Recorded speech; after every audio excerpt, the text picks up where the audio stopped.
El nombre del Señor, aleluya.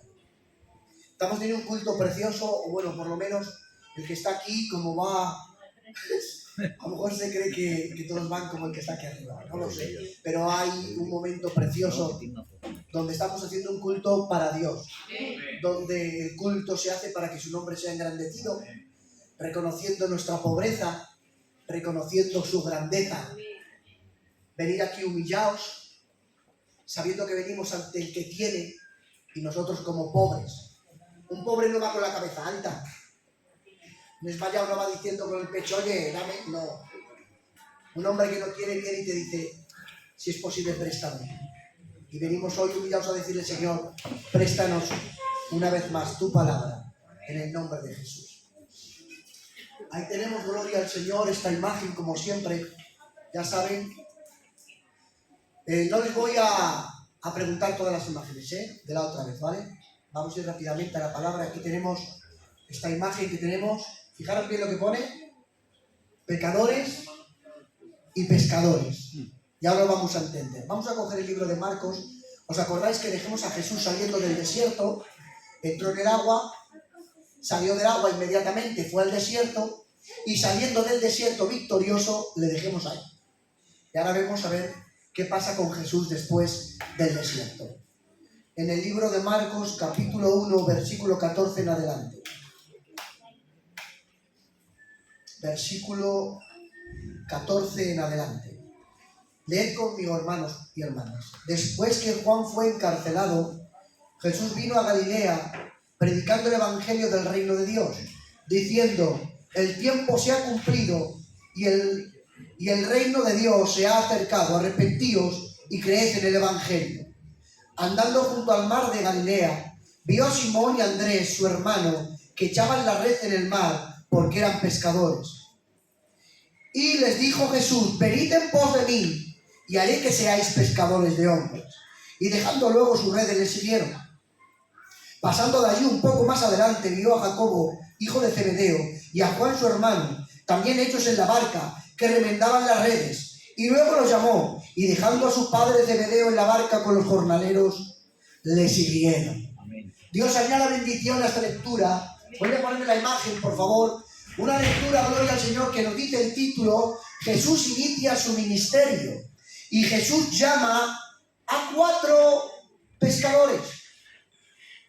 Pero es que antes de ser pescadores, estos hombres son pecadores. Creo que muchos de nosotros sí, Dios nos ha llamado al evangelio, pero antes de ser pescadores, somos pecadores. Y Cristo vino a buscar a pecadores. Si alguno de esta reunión se cree salvo, santo, justo, este no es tu lugar. Aquí no es tu sitio. Pero si te ves con necesidad de ser salvo, de que Dios te perdone y que tengas misericordia, Dios, de ti, este es tu lugar. Dice Dios que Él no vino a por sanos, vino a por enfermos. Porque el sano no tiene necesidad de médico, pero el enfermo sí. Y yo hoy me considero un gran necesitado de la misericordia del Señor. Bien, aquí me ha surgido un problema, hermano. He intentado, como me ha enseñado alguna vez el tío Machado, a bajar un poco el pesebre, quiere decir hacerse entender. Hacerse entender. Y me ha costado mucho hacerme entender. Porque ¿sabes lo que es más fácil? Coger, decir lo que la teología dice y que lo pique quien quiera. A la rea. No. Lo más difícil es que lo difícil es hacerlo fácil. Eso es más complicado y es la tarea de un ministerio o de un predicador. Entonces, aquí me he encontrado con una inmensidad, Carlos. De esta lectura que hemos hecho, hermanos y hermanas, bien se pueden predicar 5 sermones de 1 hora. Perfectamente. 5 horas se pueden predicar perfectamente, hermanos. Ni tengo la habilidad ni la capacidad, ni lo vamos a hacer. Pero vamos a intentar coger un concepto, una idea, en mi poca capacidad, que Dios añada gracia y misericordia. Del versículo 13, por favor, mira, ponme ahora Marcos capítulo 13, a ver si lo podemos ver. Marcos capítulo 1, versículo 13, que es donde le hemos dejado la última vez, y hemos leído el 14, ¿vale? Fijaros bien. Primer detalle importantísimo, para que veáis que la Biblia es un océano. Un océano. El océano todavía no se ha medido. No han encontrado la total profundidad, no, pues la Biblia es más grande que el océano. Del versículo 13 al versículo 14, ¿veis que hay un pequeño espacio para aquí? Pues de ese pequeño espacio en blanco al 14 pasa un año y medio. Del versículo 13 al versículo 14 pasa más de un año. Los teólogos dicen 18 o 16 meses. Bueno, nosotros nos vamos a quedar con un año y poco. Pues entonces hay un silencio. Hasta que Marcos empieza a narrar lo que pasa, hay un silencio de un año y pico. Pero ¿quién narra ese silencio? Sí, no os preocupéis, no queda totalmente en el secreto. Está un poco desconocido, que es el ministerio de Jesús en Judea. Amén. El ministerio de Jesús aquí en Marcos es el ministerio en Galilea. Sí, el ministerio en Galilea ocupa el 90% de Jesús. El ministerio de Galilea, todo lo que Jesús hizo, habló y predicó, el 90% está en Galilea. Pero hay 16 meses o año y pico que es el ministerio más o menos desconocido de Jesús. Y eso solo lo narra nuestro hermano Juan. Capítulo 1, capítulo 2, capítulo 3 y capítulo 4, eso lo hace Jesús en su primer año de ministerio en Judea. Sí, Señor. Y no en Galilea. Por eso se le llama el año más o menos desconocido del ministerio de Jesús. Vamos a coger el libro de Juan, por favor. Acompáñame con la lectura. Libro de Juan, capítulo 1, versículo 35 y 37. Y vais a ver lo que vamos ahora a dar a conocer. Del 35 al 37. Dice, y el siguiente día otra vez estaba Juan, el Bautista, y dos de sus discípulos, de los discípulos de Juan el Bautista. Y mirando a Jesús que andaba por allí, dijo, he ahí el Cordero de Dios. Lo oyeron hablar los dos discípulos y lo siguieron a Jesús. Vamos a coger ahora Juan 1 igual, del 40 al 46. Dice, Andrés, hermano de Simón Pedro, era uno de los dos que habían oído a Juan y habían seguido a Jesús. Este halló primero a su hermano Simón y le dijo, hemos hallado al Mesías, que traducido es el Cristo. Y le trajo a Jesús, y mirándole Jesús le dijo, tú eres Simón, hijo de Jonás, tú serás llamado Cefas, que quiere decir Pedro. Al siguiente día quiso Jesús ir a Galilea, quiso ir, y halló a Felipe y le dijo, sígueme. Y Felipe era de Betsaida, de la ciudad de Andrés y Pedro, de los que hemos hablado antes. Felipe halló a Natanael y le dijo, hemos hallado a aquel de quien el Cristo habló Moisés de él en la ley, así como los profetas, Jesús, el hijo de José, de Nazaret. Natanael le dijo, ¿de Nazaret puede salir algo bueno? Y le dijo Felipe, ven y ve.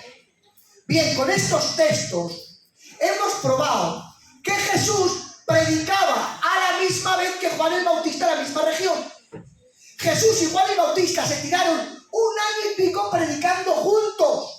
Cristo predicaba en un lado de Judea y Juan el Bautista con sus discípulos predicaba en otro.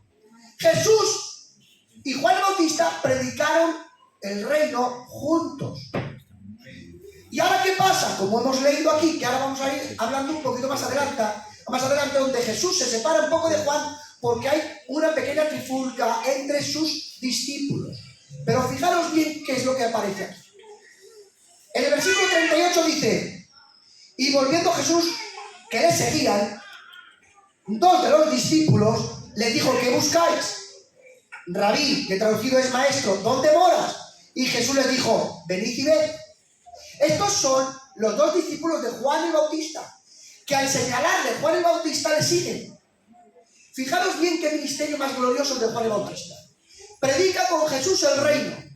Predica que Jesús es el Cristo. Y mientras ese año y pico que predica con Juan, Juan predica con Jesús, ¿sabe lo que hace Juan? Entrenar a sus discípulos para que cuando señalicen al maestro, sus discípulos le abandonen a él y se vayan con Jesús.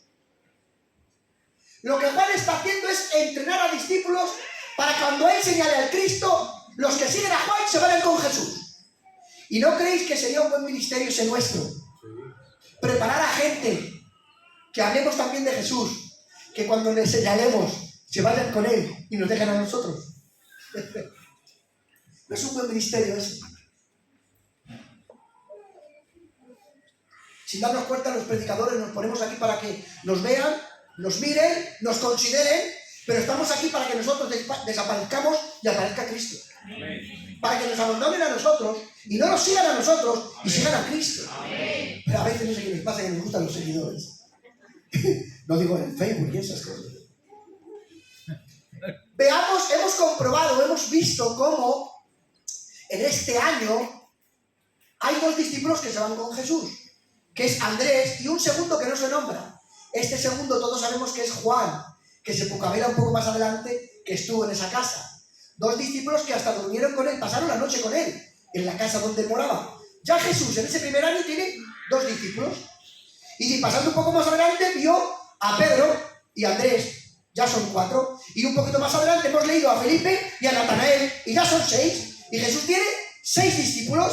6 discípulos que siguen a Jesús a tiempo parcial.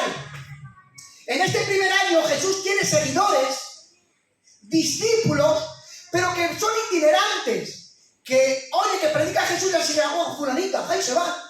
Oye, que predica Jesús en tal sitio y se van. Otros que pasan una noche con él, siguen en sus negocios, siguen en su pesca, están en su vida itinerante, van y vienen, son discípulos, sí, pero son discípulos a tiempo parcial. Y eso lo encontramos en el primer año. Ahora bien, ¿cómo vamos a resumir esto rápidamente?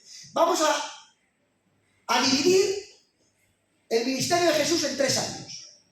El primer año de Jesús lo encontramos en Juan capítulo 1, 2, 3 y 4. Y lo resumimos así. Pon Juan, por favor. El libro de Juan, gloria al Señor. Empezamos en el capítulo 2. Quitando las bodas del Cordero, que es uno, en las bodas de Canaán, que convierte el agua en vino, ese milagro lo hizo él en Canaán. Y de Canaán se fue, ¿a dónde? A Judea. Y empezó el ministerio que hemos dicho de 1 año o año y pico en Judea. ¿Qué sucede en ese primer año?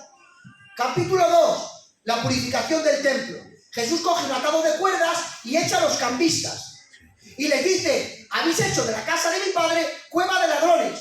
La casa de mi padre, casa de oración será llamada. Pero fijaros bien que este es un detalle muy importante.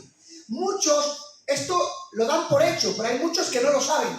Y esto os lo voy a enseñar hoy, para que la iglesia del barrio España se quede con este detalle.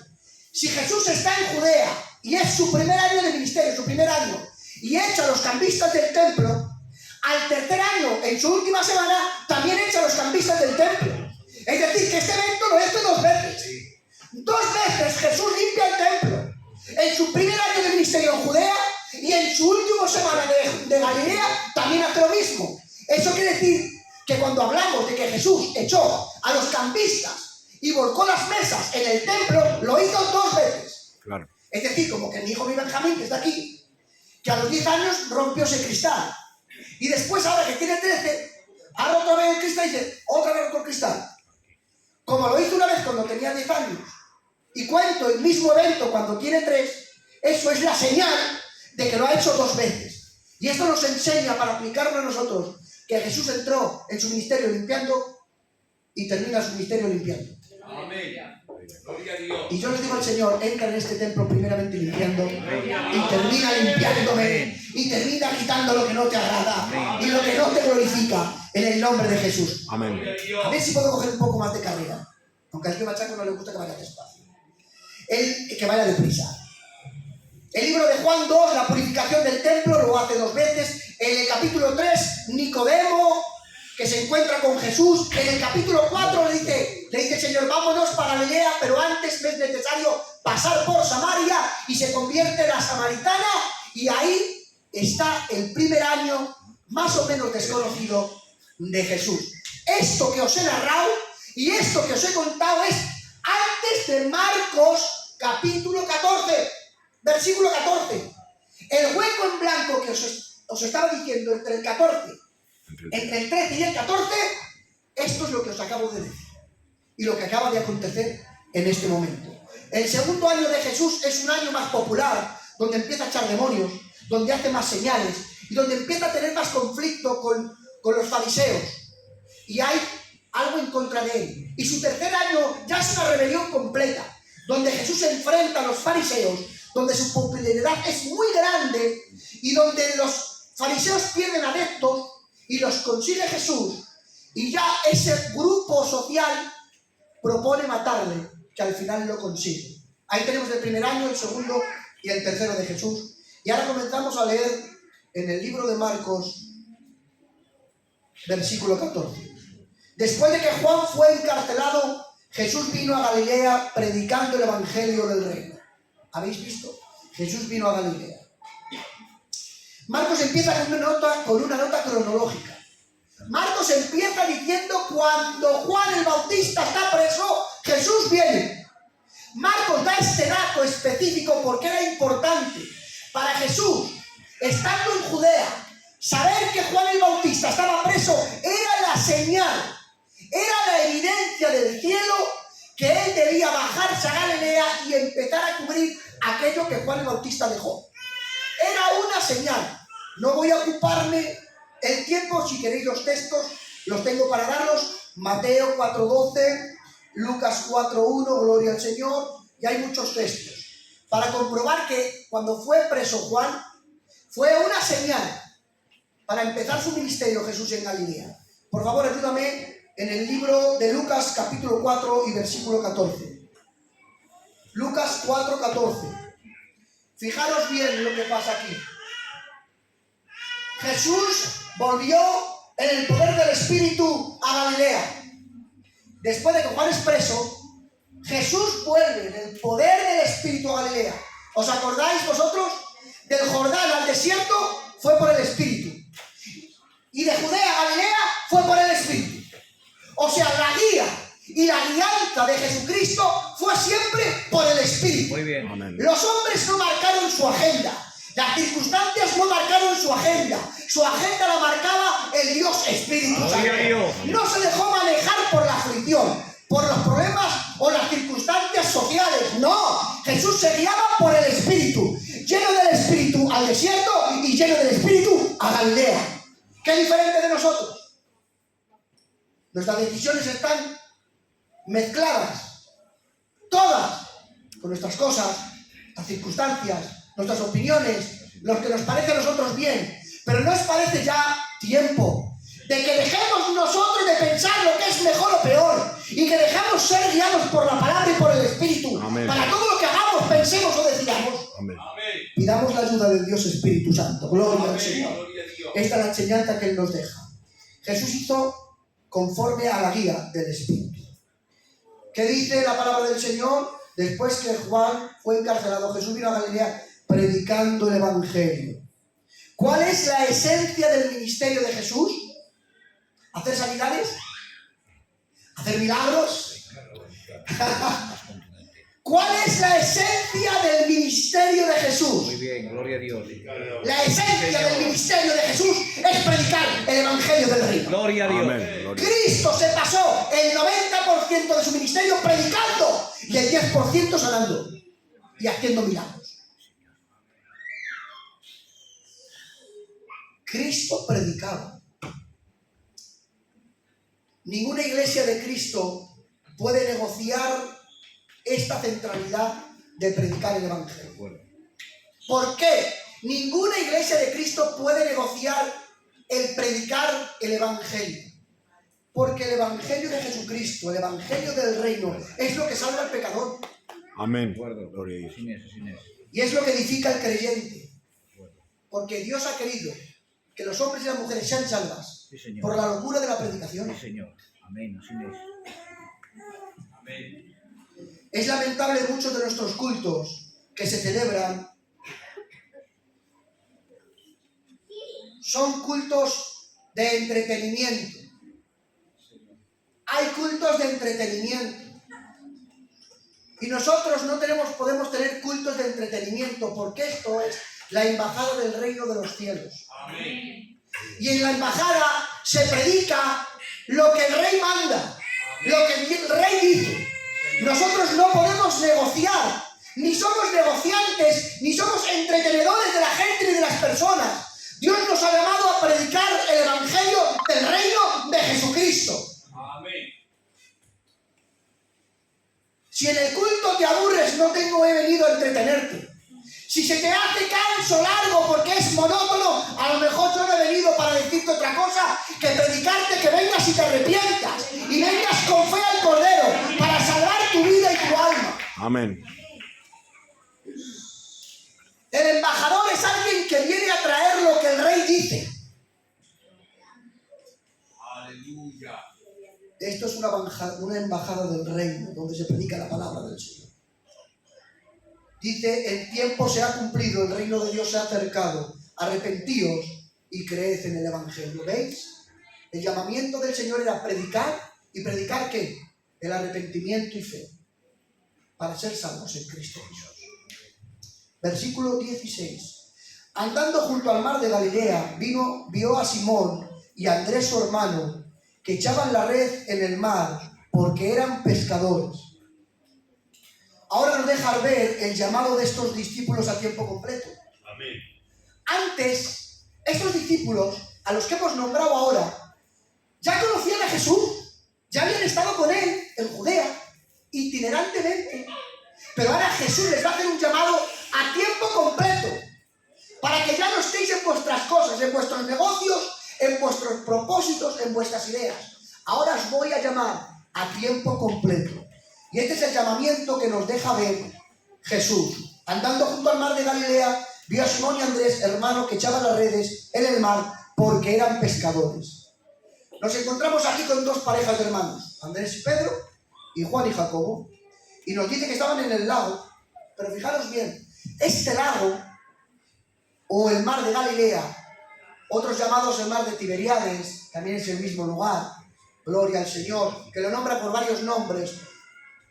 Los que saben, los estudiosos, como en la historia de Josefo, este Josefo sabe mucho de historia, y dice que en este lago, que no era muy grande, dice, había muchos peces, más de 200 variedades, de tal forma que había una empresa y un negocio fructífero en el pescado. No es lo mismo el que se dedicaba a la tierra que el que se dedicaba al pescado. El que se dedicaba al pescado, el pescador, era un hombre adinerado. Ojo, que nos pensamos siempre el pescador, el desmayado. No, desmayado nada. Era muy difícil tener una licencia, porque estaban gobernados por Roma, tener una licencia de pesca, tener una barca, tener jornaleros, como vemos ahí abajo, que dice que dejó a su padre Zebedeo, ¿cómo? Con sus barcas y sus jornaleros. Amén. Era tan abundante los peces, y era tan rico el río, y el mar era tan rico en abundancia de peces, que cuando pescaban, se llevaban ahí, lo llevaban a la playa y a la lonja, iban a mirar, a comprar, porque había muchos peces y buenos. Y había mucha variedad. Y esta pareja de hermanos, Pedro y Andrés, echaban la red. Esta red hoy en día se utiliza, en Andalucía se llama atarraya, que es como circular, que se echa en el mar lanzándola con fuerza, formando un círculo, y cuando tiene peso en plomo a las puntas, cae para abajo, y una cuerda en el medio tira de ellas, cierra, y suben muchos peces. Y esto es lo que estaban haciendo estos hermanos. Pero fijaros bien, y aquí está algo muy importante para todos nosotros. Ese día que estaban pescando y Jesús les llamó, era un día que transcurría normal. No había señales en el cielo, no había señales en el agua, no había fuegos artificiales, no había una experiencia extrasensorial, no había nada que había de sistema nervioso, que se ponían los pelos de punta, no. Estaban pescando, estaban en sus barcas, estaban en un día cualquiera, pero ese día donde no había señales, ni había nada cualquiera, y era un día ordinario, recibieron el llamado del Maestro. Gloria a Dios. Muy bien. Gloria a tu nombre. Y a lo mejor tú y yo pensamos, a ver si Dios me llama y me dice algo para alguna labor, a ver si siento algo, a ver si tengo una experiencia, a ver si tengo... Todos los días se te predica el Evangelio del Señor, el llamado del Evangelio al arrepentimiento. Este es el llamado del Señor. Un día cualquiera, ordinario, que se te presenta hoy el Evangelio, para que la palabra del Señor obre en tu corazón y vengas arrepentido, con fe a los pies del Señor, y seas uno más de los llamados al reino de los cielos. Amigo mío, este maestro que viene a llamar, no es un maestro cualquiera, no es un maestro de los rabís como los demás, Este maestro tiene unas características especiales. No son como los demás maestros, no. Primera cualidad, este maestro, este rabí, estaba profetizado. Amén. Un rabí profetizado en el Antiguo Testamento, el que vendrá uno, el que dijo Moisés, profetizado en la Escritura. Cuando él hablaba no como los demás, sino como el que tenía autoridad. ¿Qué pasa cuando habla? Que no es como cuando hablan los demás. Habla como el que habla autoridad. Abre las Escrituras y tiene autoridad en ellas. ¿Cómo no va a tener autoridad en ellas si las Escrituras no lo hablan de él? Yo soy las Escrituras. Yo soy las Escrituras y las Escrituras os hablan hoy. Gloria a tu nombre, gracias. Gloria a Dios. Amén. Dice, y en su testimonio, intachable, irreprochable. No había habido una falta, ni en su casa, en su labor social con sus hermanos y familia, ni con los otros que estaban caminando con ellos. Intachable. Pero aquí hay una cosa muy importante, y ojo, que metemos el dedo en la llaga. Y finalmente, como cuarta característica, el llamamiento de Jesús como diferente a los demás rabinos fue totalmente diferente. Porque los demás rabís no elegían a sus discípulos. No, los rabís tenían diferentes escuelas. La escuela fulanita, la escuela menganita. Y el discípulo que quería ser discípulo elegía la escuela que quería ser. Yo quiero esta escuela porque es más tradicional. Yo quiero esta escuela porque es más liberal. Yo me voy a poner a los pies de este maestro porque enseña algo que a mí me gusta más. Yo me pongo a los pies de este maestro. Y se acercaban a ellos diciendo, quiero ser su discípulo. Pero aquí no es el discípulo el que llama, es el maestro el que llama. Es el maestro el que dice, tú eres mi discípulo. Yo te llamo a ti, tú no me llamas a mí. Gloria a Dios. Bonito. Tú no me llamas a mí. Yo no soy un rabí como los demás. Yo soy el profetizado. Yo soy el diferente. Yo soy el Mesías. Gloria yo a soy Dios. el Yeshua. Yo vengo a buscarte a ti. Gloria a ti, Señor. Bendito Te sea. llamo a ti. Acércate. Y en el llamamiento, gloria al Señor, ya me he hecho una señal a la niña. Gracias, hija. Gracias. En el llamamiento está la responsabilidad nuestra, que es responder. Cuando Dios te llama, tu responsabilidad es responder. Porque el que respondes eres tú. El que vienes eres tú. Y el que te arrepientes eres tú. Pero tú no has llamado al Mesías. El Mesías te ha llamado a ti. Gloria a Dios. Oh, Padre Aleluya. bueno. Gracias, Señor. La iniciativa la ha tomado Él, no la has tomado tú. Amén. Tú vivías en tus quehaceres, en tus pescas, en tus mercadonas, en tus mercadillos.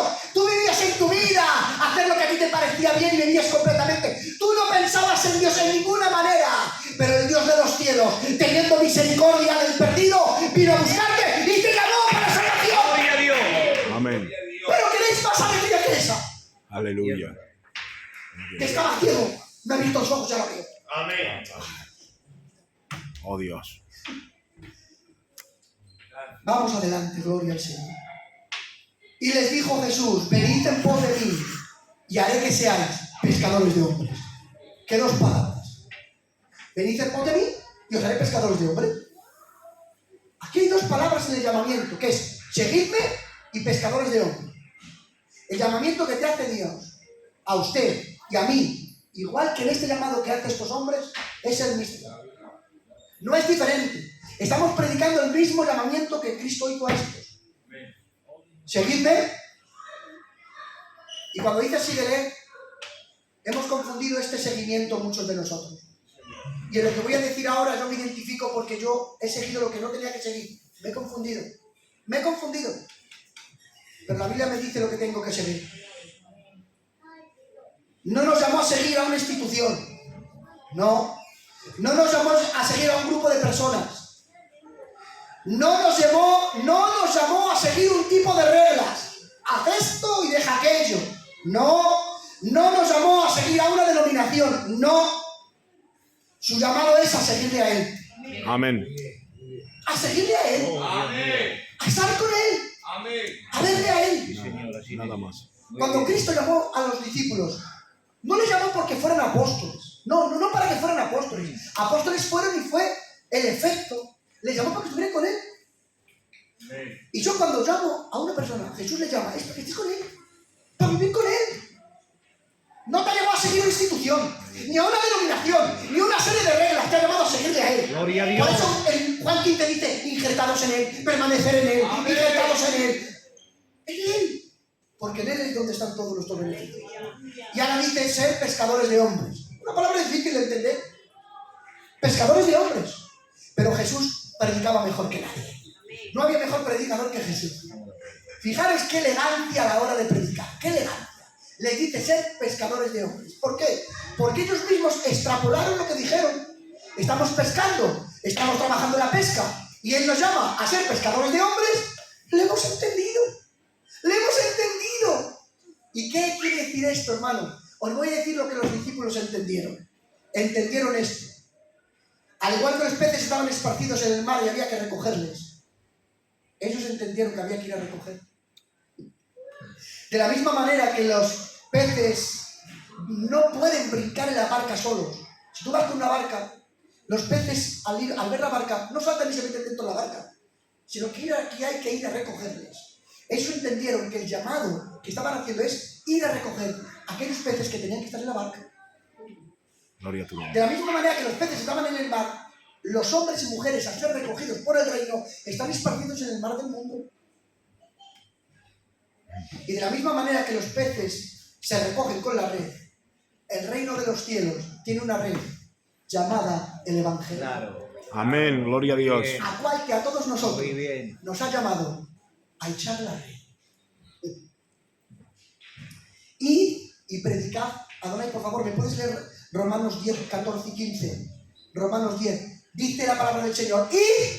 Y predicad el Evangelio a toda la criatura. Porque el Evangelio es una red que se echa en el mundo para que todos aquellos que han de estar en la barca los recoja. El Evangelio es el radar que capta a los que son de Cristo. El Evangelio es el que llama. Gloria al Señor. Léeme, por favor, Romanos 10, 14 y 15. Y lo dejamos rápidamente. ¿Cómo pues invocarán a aquel el cual no han creído? ¿Y cómo creerán en aquel de quien no han oído? ¿Y cómo oirán sin haber quien les predique? ¿Y cómo predicarán si no fueren enviados? Sí, Señor. Como está escrito, cuán hermosos son los pies de los que anuncian la paz, de los que anuncian buenas nuevas. Amén. Aleluya, gloria al Señor. El Evangelio es la red. Los peces no saltan, hermanos, nos hemos olvidado de volver a echar la red. Señor. ¿Qué nos ha pasado? Lo tocamos un poco más adelante rápidamente. Y dejando su red le siguieron. El llamamiento del Señor es a dejar, no a coger. Deja. Deja. Deja las redes. Es un llamamiento radical. Deja y sigue. Pero no puedes seguir sin dejar. Pero es que quieres seguir sin dejar. Pero es que si lo dejas no puedes seguir. Deja y sigue. No cojas y sigue. No, deja y sigue. El llamamiento es radical y la respuesta tiene que ser radical. No quiero ocupar más tiempo en este detalle para seguir adelante y acabar. Estamos muy enredados con muchas de nuestras cosas. ¿Veis cuando juegan al tenis la red esa? Pues me imagino yo que cuando voy a recoger la red se me enredan los pies. Y me llaman a salir del campo y quiero salir y como estoy enredado, no salgo. Y así muchos de nosotros estamos enredados y no seguimos por estar enredados. Deja las redes y sigue.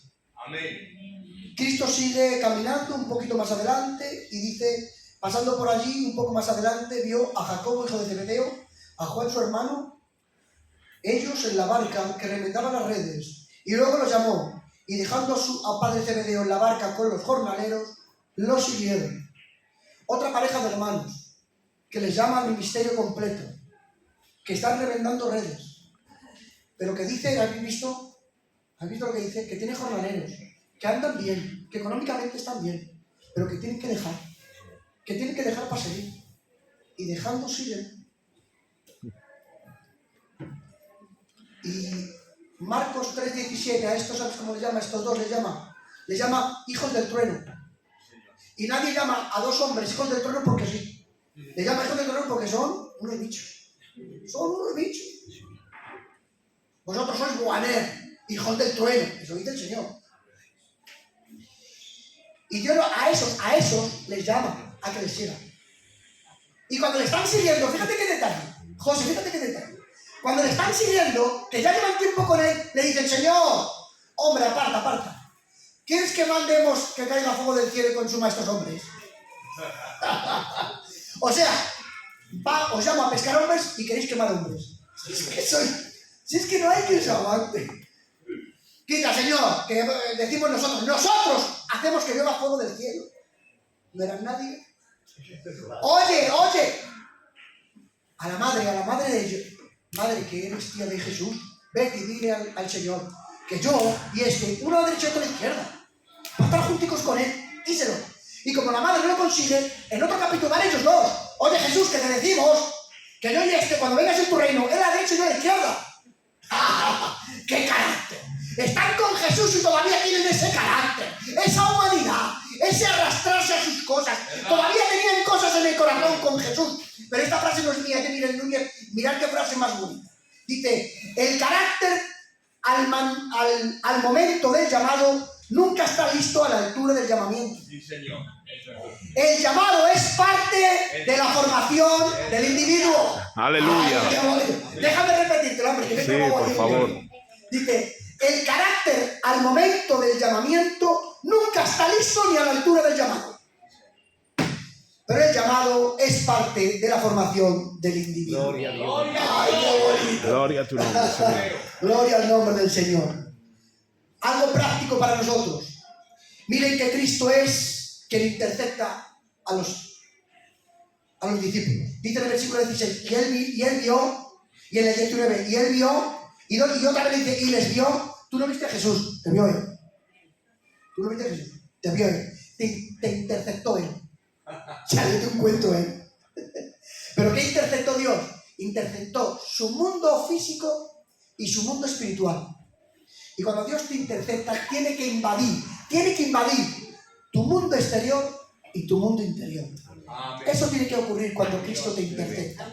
Jesús los encuentra, esto es muy bonito, hermanos, Jesús los encuentra en su lugar geográfico, y en su lugar espiritual, y en su lugar de condición. Cuando les encuentra pescando, siendo ignorantes y cabezotas. Pero Jesús fue allí donde ellos estaban. Y nosotros tenemos que ir a buscar allí donde ellos están. Amén. En su lugar de pesca, en su lugar de trabajo, Amén. en su ignorancia y en su cabezonería. Dios no nos ha llamado a mirarle desde lejos a los que no son de Cristo y dejarles donde están. Cristo nos enseña con este pasaje que fue a interceptarles donde ellos estaban. Nosotros tenemos que ir a interceptar a aquellos donde ellos están, en la condición que están y en la ignorancia que están. Tú no puedes decir, no, ¿por qué le voy a predicar si es un tontorrón? No. ¿Por qué le voy a evangelizar si es ignorante? ¿Por qué le voy? No. Jesús les interceptó allí donde estaban, intelectualmente y físicamente. Y esa es nuestra misma misión que los demás. El llamado de Dios siempre es radical y la respuesta tiene que ser radical. No es un llamado a la conformidad, sino que es un llamado al sacrificio. No es un llamado a la conformidad, sino al sacrificio. Y voy a hacer unas preguntas y con esto vamos a dejarlo. Chencho, ¿me pones un minuto por favor aquí? Que estas preguntas, por favor, que me las he hecho yo, te confronten, ¿vale? Preguntas que te tienen que confrontar con lo que hemos escuchado. ¿Dónde estás? Amén. ¿Dónde estás ahora mismo? ¿Dónde estás? Pero hermana, que tú eres del reino de los cielos. Dios te ha llamado a predicar el evangelio de su gracia. Y a ti también, hermano, ¿dónde estás? ¿Qué te está pidiendo Dios que abandones, que no abandonas? ¿Qué te está pidiendo Dios que abandones, que no abandonas? ¿Te está pidiendo Dios que reubiques algo de tu vida? No que dejes, que reorientes. Vuelve otra vez a donde estabas. Reorienta la brújula. Amén. Gira de nuevo. Algo muy importante para todos nosotros que golpee Dios el corazón. ¿Tú sales a pescar? ¿Sales a pescar? ¿Sabes que Dios nos ha mandado a pescar? Y no hacer lo que Dios dice es desobediencia. No estamos todos cometiendo una desobediencia. Así es. ¿Sales a pescar? Otra cosa más importante. ¿Te interesan los peces? Esa sí que es buena. Hermano, Buah. ¿te interesan los peces de verdad? ¿O eres egoísta? Dios me ha regalado lo que me ha regalado y me lo quedo para mí. Soy egoísta. Estás en la... A lo mejor no eres... Sí te interesan los peces, a lo mejor si has pescado algo, estás en la barca, pero estando en la barca quieres coger peces con tus propias manos. ¿Qué tarea imposible? Irte a la barca y coger las manos, meterlas al agua e intentar coger un pez. ¡Qué imposibilidad! ¿Has entrado en una rutina evangelística y has perdido tu red? ¿Has entrado en la rutina del evangelio? ¿Quieres coger peces con las manos y no echas la red que Dios te ha mandado? ¿Te crees suficiente en tus habilidades y capacidades para traer a alguien al reino de los cielos? ¿O no sabes que eres incapaz? Pero Dios te ha dado la red del evangelio. ¿Alguien de tu alrededor sabe que eres pescador de almas? ¿Alguien lo sabe? ¿O pasa desapercibido? ¿Cuánto hace que no predicas el evangelio a alguien? Oh Dios. ¿Una semana? ¿Un mes? ¿No predicas el evangelio? Pero mira, hermano Abraham, ¿qué es que yo no tengo situación como pastor? Ni soy diácono, ni soy predicador, y estoy en un lugar de trabajo, en oficina, o en mercadillo, o en construcción. Allí donde desarrollas tu vida, ese es el lugar donde Dios te ha colocado para pescar.